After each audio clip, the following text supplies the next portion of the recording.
The CBRM Maple Leafs? Yes, there's a workable analogy here, no matter who your team is. Hi, I'm Joe Ward of Boxer Shorts Media, and I want to talk about a lesson we can take from the Maple Leafs playoff journey when it comes to how our municipality is run.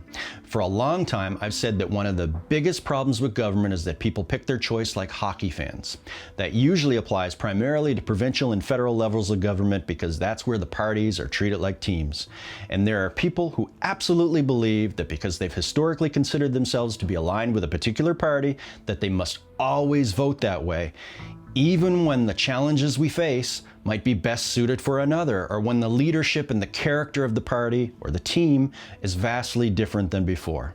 I'm okay with sticking with your favorite team when it comes to hockey, because nothing is really on the line when you're simply rooting for a team to do well at a sport, unless of course you're heavily invested in Proline.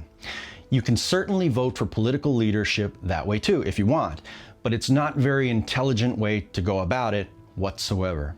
I'm not going to talk about just voting today, but I think we can gain new perspective from this year's solid Maple Leaf team when they face the curse once again, failing to make it through the first round of the Stanley Cup playoffs.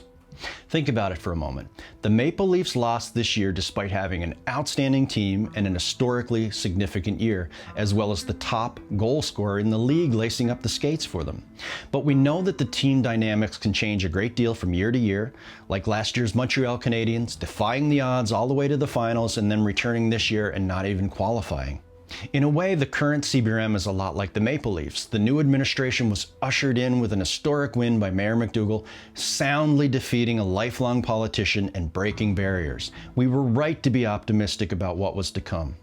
But winning an election might be like winning the Stanley Cup for the person elected, but it's not the standard by which the public feels like they've won the cup.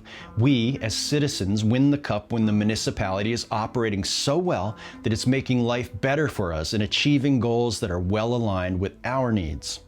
Now, once again, the Toronto Maple Leafs are on the golf course too early.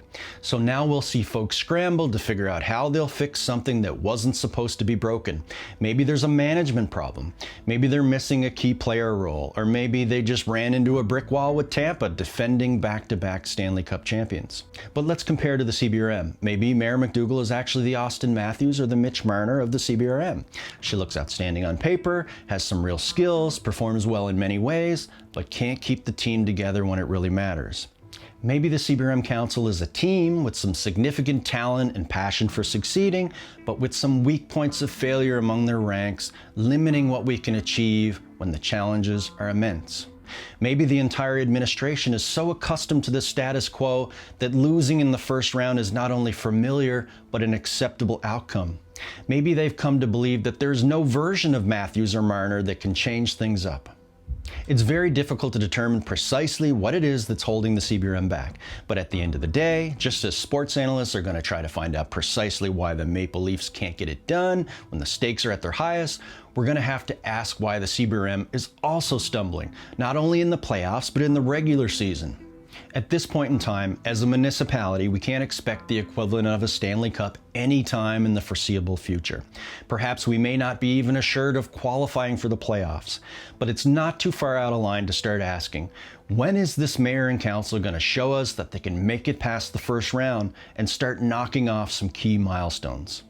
It's okay to root for your chosen NHL team, but I bet that if you were forced to choose who would go farther in the playoffs between your favorite team and another, and the deed to your home or the papers to your car were on the line, suddenly no matter how great a team like Toronto looks on paper, you're going to be fixated on figuring out which of the teams can actually get it done.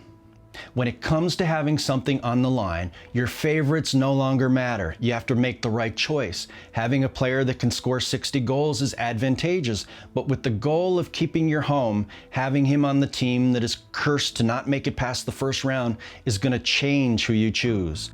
We may not have our home on the line right now in the CBRM, but how much of our income we hemorrhage each year to property taxes is. And at some point, for those who can't pay them, the deed to your home actually is on the line. Don't just root for the CBRM because you think they have a star player that you like. Insist on them making the changes so that the wins are coming when the stakes are the highest, and they're achieving what we need as a municipality that sometimes feels economically cursed not to make it out of the first round. To ensure you're notified of future videos, please subscribe to Boxer Shorts Media via your choice of YouTube or Facebook, whichever you prefer. And remember to share your feedback in the comments below. Please hang up and try again.